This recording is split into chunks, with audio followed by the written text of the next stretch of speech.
혜성도 있고 성간에서 온 방문객도 있습니다. 음악. 그런데 사마이 아틀라스라는 존재가 있습니다. 가장 존경받는 천체 물리학자들조차도 음악하던 일을 멈추고 방정식만 쳐다보며 조용히 여기에 뭔가 맞지 않는 것이 있다고 인정하게 만든 물체입니다. 평범한 설명들이 음악 과학적인 근거라기보다는 변명처럼 들리기 시작했음을 말입니다. 공식적으로 나사는 이것이 분명 혜성처럼 행동한다고 말합니다. 음악, 기술 신호는 없으며 얼음과 먼지, 그리고 우주를 통한 길고 외로운 여정 외에 다른 어떤 것도 시사하는 행동은 없다고 말이죠. 하지만 그 매끄러운 발표 뒤에는 아주 다른 대화가 전개되고 있습니다. 하버드 대학교의 아비 레브 교수 같은 이들이 주도하는 대화인데 그는 같은 데이터를 보고도 편안함이 아닌 모순을 봅니다. 그는 나사의 기자회견에서는 전혀 언급되지 않았던 12가지 이상 현상을 지적합니다. 그것의 엄청난 질량, 행성들의 궤도면과의 정확한 정렬, 화성 궤도를 도는 카메라에 포착된 기묘한 전방 발광을 언급합니다. 그리고 이제 무엇보다 소름 끼치는 것은 그가 오늘 아침 수행한 계산입니다. 그는 사마이 아틀라스가 2026년 3월 16일에 목성에 도달할 것이며 그 정확한 지점은 태양의 조석 중력이 그것이 방출하는 어떤 것도 찢어버릴 수 없는 거리라는 것을 알아냈습니다. 그리고 목성의 중력은 그것을 조용히 붙잡아 둘 수 있습니다. 대략적인 거리도 아니고 일반적인 근처도 아니며 탐사정을 내려놓고 태양의 음악 방해로부터 안전하게 거대한 행성의 중력의 박물관에 주차해 둘 이상적인 위치에서 1%의 작은 오차 범위 내라는 것입니다. 이것은 우연한 교차점이 아닙니다. 이것은 마치 외과 수술처럼 정교한 도착입니다. 그리고 오늘 밤 우리는 이 퍼즐의 모든 조각을 하나하나 파헤쳐 볼 것입니다. 나사의 묘하게 공허했던 기자회견부터 음악 레브 교수의 섬뜩한 주장까지 사마이 아틀라스가 목성에 단지 지나쳐 가는 것이 아니라 무언가를 내려놓기 위해 도착할지도 모른다는 주장을 말입니다. 미국 정부 셧다운 기간 동안 유럽 우주국이 사마이 아틀라스의 초기 이미지를 공개했을 때 반응은 즉각적이고 혼란스러웠습니다. 사람들은 이상하고 특이하며 충분히 추측을 부채질할 만한 무언가를 보았습니다. 그리고 당연히 음모론자들이 들고 일어났습니다. 나사가 침묵을 지키는 동안 온갖 이론들이 쏟아져 나왔습니다. 마침내 나사가 나섰지만 실제로 데이터를 분석했던 과학자들이 아니라 발견을 하기보다는 결정을 전달하는 관리들과 행정가들이었습니다. 그들의 메시지는 간단했습니다. 사마이 아틀라스는 혜성처럼 행동한다. 기술 신호는 없다. 여기서는 아무것도 볼 것이 없다. 그들 중 한 명은 심지어 지루하다고, 그저 다른 환경에서 온 또 하나의 혜성에 불과하다고 묘사했습니다. 마치 그것만으로 호기심이 가라앉을 것이라는 듯이 말입니다. 그 기자회견에서 결코 나타나지 않았던 것은 가장 중요했어야 할 내용이었습니다.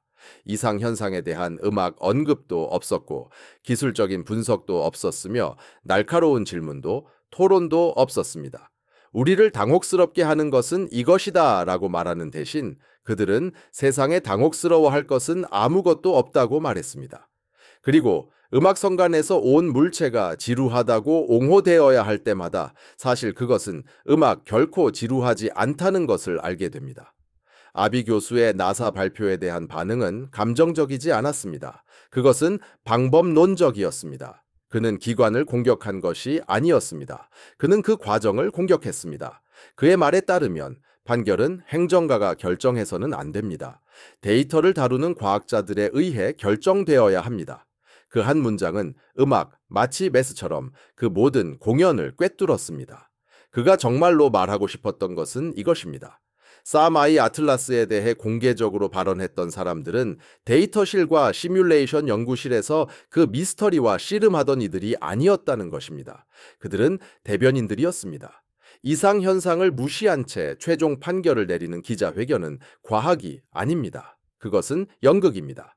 레브 교수는 나사 데이터를 실제로 분석했던 과학자 중 아무도 무대에 없었다는 점을 지적합니다. 이것은 작은 문제가 아닙니다. 즉, 해석을 설명하거나 이의를 제기할 수 있는 바로 그 전문가들이 부재했다는 의미입니다. 흥미로운 미지의 세계를 받아들이는 대신 관계자들은 아틀라스를 우리가 이미 알고 있는 것과 유사한 거의 일반적인 해성으로 단지 다른 환경에서 형성된 것으로 포장했습니다. 뢰브 교수에게는 그것이 불완전할 뿐만 아니라 단순히 사실이 아닙니다.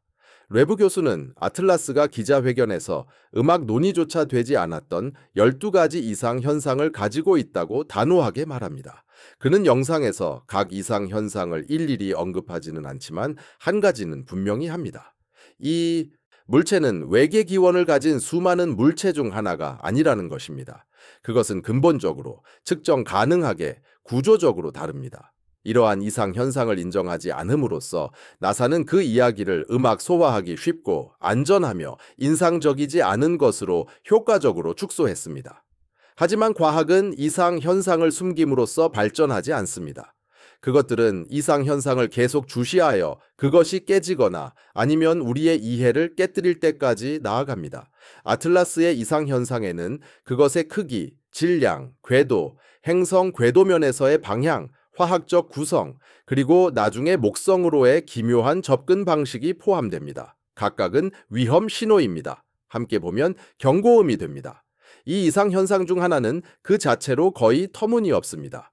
사마이 아틀라스는 우리가 처음 발견했던 성간 물체인 오umu아무아보다 100만 배 더 거대합니다. 100만 배입니다. 2배도 아니고 10배도 아니며 100만 배의 차이입니다. 뢰브 교수는 현대의 하늘 관측이 시작된 지 불과 음악 10년 만에 성간 공간에 그렇게 거대한 물체를 우리의 관측창으로 우연히 가져다 줄 만큼 충분한 암석 물질이 단순히 존재하지 않는다고 강조합니다. 이것은 조약돌이 아닙니다. 이것은 우리 태양계라는 고요한 연못에 던져진 바위 덩어리입니다. 우리가 거의 무한한 성간의 공허함 속에서 이렇게 거대한 것을 이렇게 빨리 발견한다는 것은 확률을 극한까지 늘리는 일입니다. 질량만으로도 의문을 불러일으킵니다. 하지만 그것이 우리가 관측할 수 있는 영역에 얼마나 깔끔하게 나타나는지와 결합하면 이것은 무작위적인 표본 추출이라기보다는 마치 배치된 것처럼 보이기 시작합니다. 다음으로 뢰브 교수가 강조하는 두 번째 이상 현상이 나옵니다. 사마이 아틀라스는 그저 무작위적인 각도에서 들어오는 것이 아닙니다. 그것은 행성들의 궤도면에 놓여 있습니다. 겉으로 보기엔 별것 아닌 것처럼 들릴 수 있지만 역동적인 면에서는 정말 경이롭습니다. 우리 태양계 행성들은 대략 같은 평평한 원반을 그리며 태양 주위를 공전합니다. 하지만 성간 물체들은 혼란스러운 중력적 궤적을 따라 본래의 항성계를 벗어나 비스듬히 기울어지거나 수직으로 가로지르거나 위나 아래에서 돌진해 들어올 것으로 예상됩니다. 그런데 아틀라스는 그렇지 않습니다. 마치 이곳에 길을 아는 것처럼 지구, 화성, 목성이 위치한 바로 그 평면을 미끄러지듯 움직입니다. 론은 이것이 우연히 발생할 확률을 대략 500분의 1로 계산합니다. 불가능한 일은 아닙니다. 그러나 낮은 확률들이 쌓이기 시작하면 예를 들어 질량 이상과 평면 정렬이 합쳐지면 있을 법하지 않은 상황이 경이로운 상황으로 매우 빠르게 바뀝니다. 그리고 아틀라스는 이제 막 시작일 뿐입니다. 론은 이상 현상 중 두 가지, 즉 엄청난 질량과 평면 정렬만 결합해도 이것이 순수한 우연의 일치일 확률이 대략 10만 분의 1에 달한다고 설명합니다. 고작 두 가지 요인만으로도 우리는 이미 복권 당첨 수준의 확률 영역에 들어선 셈입니다. 한번 생각해 보십시오. 지난 10년 동안 성간 물체가 우리 태양계로 표류해 들어오는 모습을 10만 번 시뮬레이션 했다고 가정할 때 이 질량과 궤적의 조합은 아마도 단 한 번 나타날 것입니다. 그리고 이것은 지금까지 언급한 이상 현상들만 계산한 것입니다. 목성 근접, 전방 광원 혹은 구성 성분에 대해서는 아직 아무것도 말하지 않고 있습니다. 그 시점에서 질문은 이것이 우연일 수 있을까가 아니라 이것이 결코 우연이 아닐 수도 있음을 인정하기 전에 우리는 얼마나 많은 우연을 쌓아 올릴 용의가 있는가가 됩니다. 그 확률을 제시한 후 론은 그 함의를 에둘러 말하지 않습니다. 그는 공개적으로 말합니다. 이 이상 현상들을 결합하면 이 궤적이 어떤 지능에 의해 설계된 것이 아닌가 하는 의문을 제기하게 된다고요. 그는 그렇다고 단정하지 않습니다. 외계인을 외치거나 손을 휘두르지 않습니다. 그는 과학자가 해야 할 일을 합니다. 단순한 무작위 모델이 데이터를 설명하는 데 실패할 때 그는 대안적인 모델들을 고려합니다. 그리고 그 모델 중 하나는 설계입니다. 즉, 의도적인 궤적, 물려받은 것이 아닌 선택된 경로입니다. 여기서 핵심은 우리가 그 설명을 반드시 받아들여야 한다는 것이 아닙니다. 핵심은 우리가 그것을 묻는 것을 두려워해서는 안 된다는 것입니다. 나사의 관계자들은 그것을 묻지 않았습니다. 심지어 암시조차 하지 않았습니다. 반면에 론은 10만 분의 1이라는 확률을 보고 말합니다. 적어도 이 가능성을 논의 테이블 위에 올려놓아야 합니다. 그리고 모든 대화를 다시 재구성하는 순간이 찾아옵니다. 바로 로의 새로운 목성 계산입니다. 그는 오늘 아침에 막 계산을 마쳤으며 청중이 그 결과를 가장 먼저 듣는 사람들이라고 말합니다. 이것만으로도 이 분석이 얼마나 최신 정보인지 알 수 있습니다. 이것은 준비된 홍보용 발표가 아닙니다. 이것은 과학자가 아직 잉크도 마르지 않은 따끈따끈한 수치들을 당신에게 보여주는 것입니다. 그리고 그 수치들이 말하는 바는 경이롭습니다. 세 번째 아틀라스는 2026년 3월 16일에 목성에 가장 가깝게 접근할 것입니다. 그것도 단순히 어느 정도 가까운 것이 아니라 정확히 목성의 중력이 태양의 조성력보다 우세해져서 그 지점에서 방출되는 모든 것이 온전히 살아남을 수 있는 거리의 말입니다. 이것은 어떤 진지한 브리핑에서도 헤드라인을 장식할 만한 세부 사항입니다. 하지만 나사의 공식적인 설명에서는 전혀 언급조차 되지 않았습니다. 이것이 얼마나 섬뜩한지 이해하려면 로가 말하는 균형을 제대로 파악해야 합니다. 목성처럼 거대한 행성 근처에서도 태양은 여전히 조성력을 행사하며 모든 것을 늘리고 당기고 찢으려고 합니다. 행성에 너무 가까우면 그 힘들은 목성 자체의 중력과 결합하여 연약한 구조물들을 산산조각 낼 수 있습니다. 너무 멀면 목성의 영향력이 어떤 것도 붙잡아둘 만큼 강하지 않습니다. 방출된 물체들은 단순히 행성 간 공간으로 다시 표류해 사라질 것입니다. 하지만 로의 계산은 아틀라스가 목성의 중력이 태양의 조석 중력을 압도하면서도 혹시라도 탐사선이 방출된다면 안전하게 궤도를 돌며 묶여 있을 만큼 충분히 부드러운 바로 그 황금 지점을 통과할 것이라는 점을 보여줍니다. 이것이 바로 이상적인 전달 통로입니다. 마치 움직이는 기차 안에서 어둠 속에서 수백만 킬로미터 떨어진 곳에서 바늘귀에 실을 꿰는 것과 같습니다. 바로 이 정밀함이 이 현상을 기묘한 것에서 불안하게 만드는 것으로 바꿉니다. 론은 아틀라스가 그 거리의 1%의 작은 일부 오차 범위 내로 도착할 것이라고 강조합니다. 그것은 우연히 아주 자주 얻을 수 있는 일이 아닙니다. 특히 수많은 세월 전에 어떤 무작위적인 항성계에서 튕겨져 나와 수십억 년 동안 은하를 떠돌다가 마치 외과 의사의 손길처럼 정확히 우리 태양계의 중력적 구조에 착륙한 물체에게서는 더욱 그렇습니다. 여기서 오차 범위는 거의 사라질 듯이 작습니다. 만약 목성 근처에서 더 작은 장치들을 방출하도록 고안된 전달 시스템의 궤적을 설계한다면 바로 이런 종류의 정밀함을 목표로 삼을 것입니다. 그래서 우리는 선택의 여지가 남습니다. 우주가 우리 코앞에서 10만 분의 1이라는 기이한 우연의 일격을 성공시켰거나 아니면 어딘가에서 누군가가 이 경로를 계획했다는 것입니다. 론은 그 함의를 공중에 매달아 놓지 않습니다. 그는 그것을 직접적으로 연결합니다. 그는 그 물체가 정확히 적절한 거리에 도착할 것이며 그곳에서는 태양의 중력이 목성 근처에서 방출하는 어떤 탐사선도 찢어발기지 못하고 그곳에서 방출하는 모든 것이 그 자리에 머무를 것이라고 말합니다. 그것은 배치 기동에 대한 설명입니다. 무작위로 혜성이 부서지는 것에 대한 이야기가 아닙니다. 그것은 더 작은 것을 풀어놓기에 최적화된 장소에 물체가 도달하는 것에 대한 이야기입니다.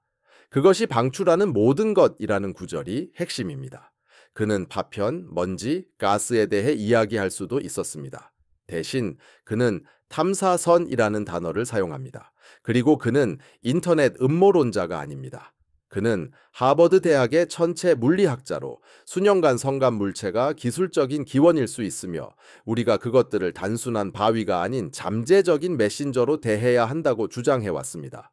나사 행사에서 관계자들은 기자회견 45일 전에 화성 정찰 궤도선에 탑재된 하이레스 카메라로 촬영된 흐릿한 이미지를 보여주었습니다.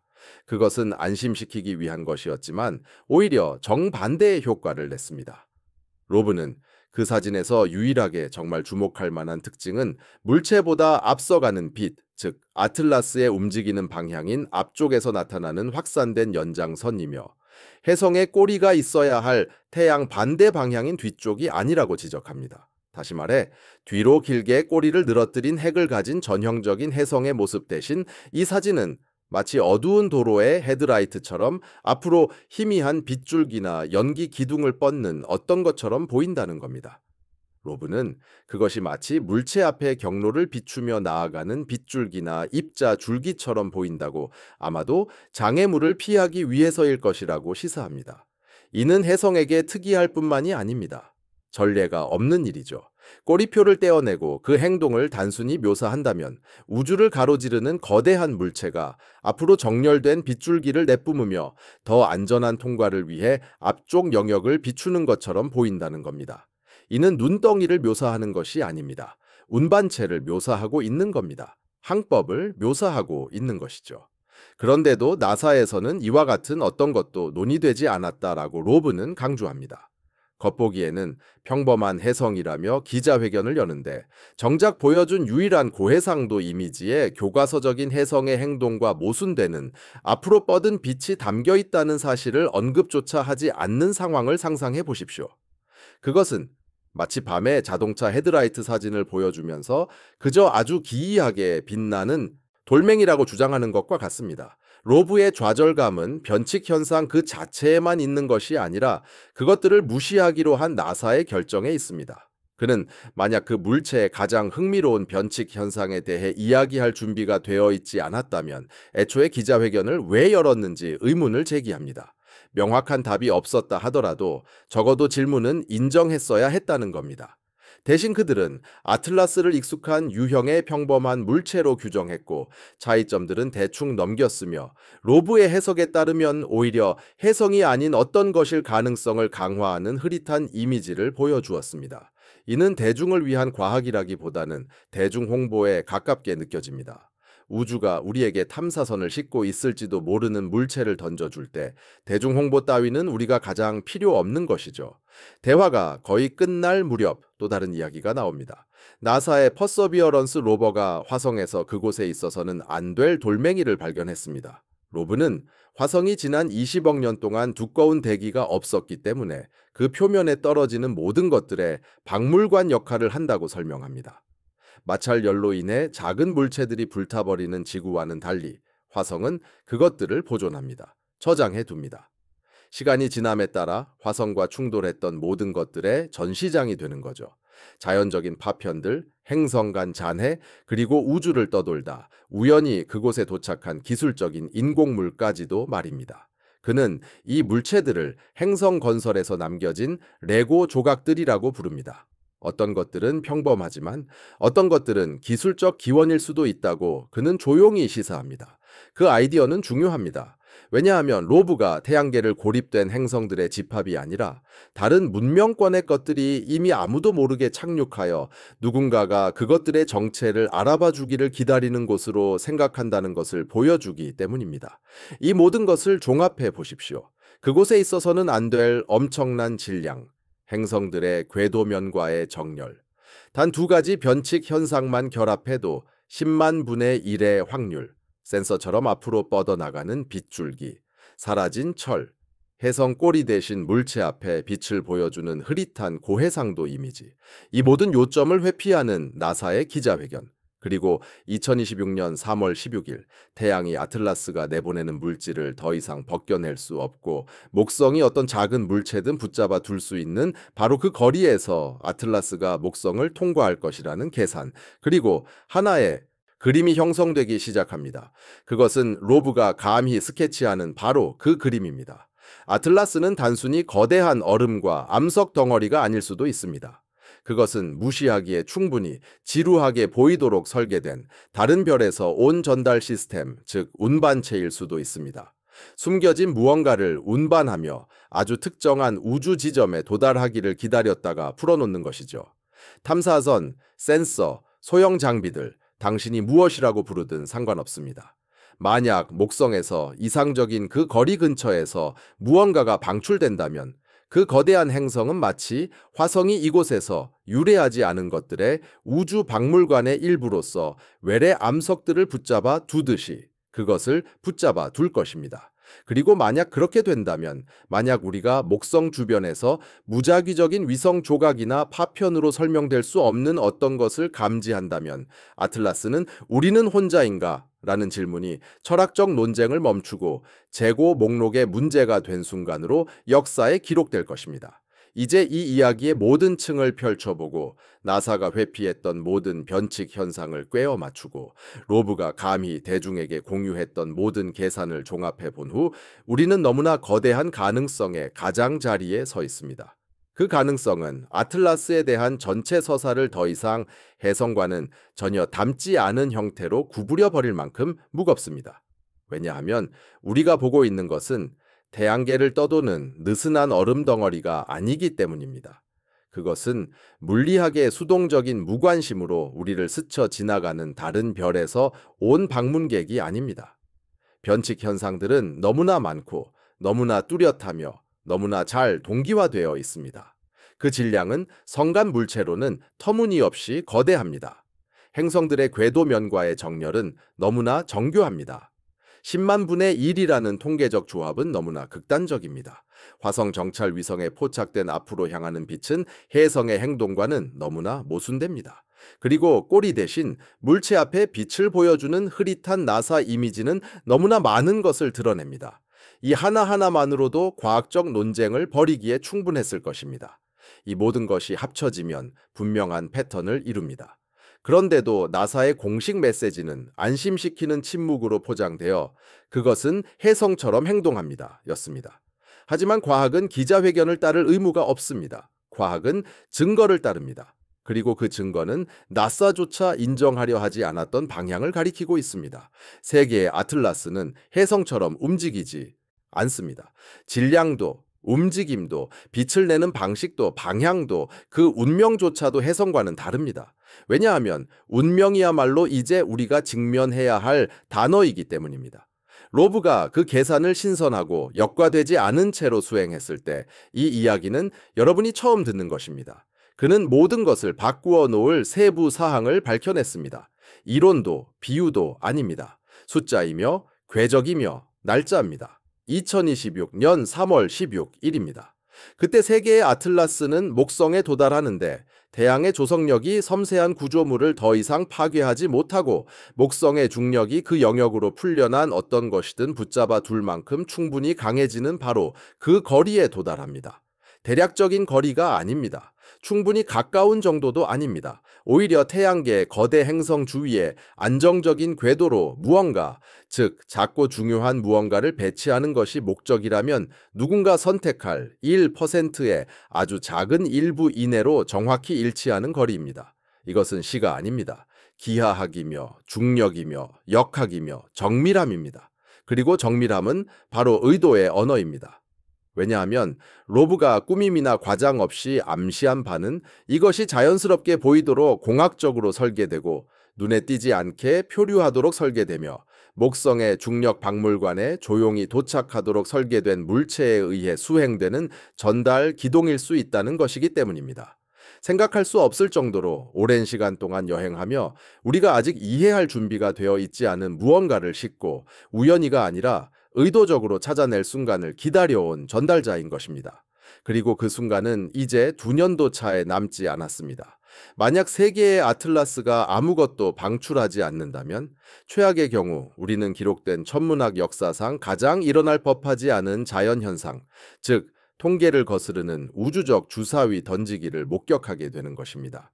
그러나 만약 아틀라스가 단 한 개라도 무언가를 방출한다면 로브가 예측한 대로 안정적으로 머무를 수 있는 영역에 작은 물체 한 개라도 나타난다면 아틀라스가 그곳으로 가져다 놓았기에 어떤 탐사선 같은 구조물이 목성 주위를 돌기 시작한다면 그때는 모든 것이 바뀝니다. 할리우드 영화처럼 하늘에 불빛이 번쩍이는 식으로가 아니라 이전에 우리 태양계를 다른 어떤 존재가 지나갔다는 조용하고도 부정할 수 없는 깨달음과 함께 말입니다. 다르게 관찰하고 다르게 여행하며 다르게 계획하고 언어가 아닌 궤적의 메시지를 남기는 무언가, 말입니다. 그리고 바로 그것이 이 순간을 역사적으로 만드는 것입니다. 두려움이나 추측이 아니라 우주가 우리가 이제 막 듣는 법을 배우고 있는 대화를 이미 시작했을지도 모른다는 가능성입니다. 중력적 정렬 속에서 앞을 향하는 빗줄기 속에서 그리고 정확히 있어야 할 곳에 도착하는 물체의 침묵하는 정밀함 속에서 이루어지는 대화 말입니다. 우리는 접촉을 기다리는 것이 아닙니다. 우리는 확인을 기다리고 있는 것일지도 모릅니다. 그러니 아틀라스에 얽힌 숫자들과 변칙들, 그리고 조용한 하미들을 따라온 이 여정이 여러분의 눈을 뜨게 했다면, 하늘을 새로운 인식으로 바라보게 했다면 이 순간을 그저 지나치게 두지 마십시오. 구독하십시오. 왜냐하면 모든 새로운 이미지, 모든 궤도 업데이트, 모든 계산이 우리를 진실에 더 가까이 데려가기 때문입니다. 알림을 켜십시오. 2026년 3월이 오면 밤하늘이 우리에게 전례 없는 무언가를 보여줄지도 모르기 때문입니다. 이 영상이 성간 방문자가 얼음과 먼지에 불과하다고 여전히 생각하는 사람과 공유하십시오. 그리고 세계의 아틀라스가 정말 무엇이라고 생각하는지 댓글로 남겨주십시오. 우연일까요? 아니면 전달자일까요?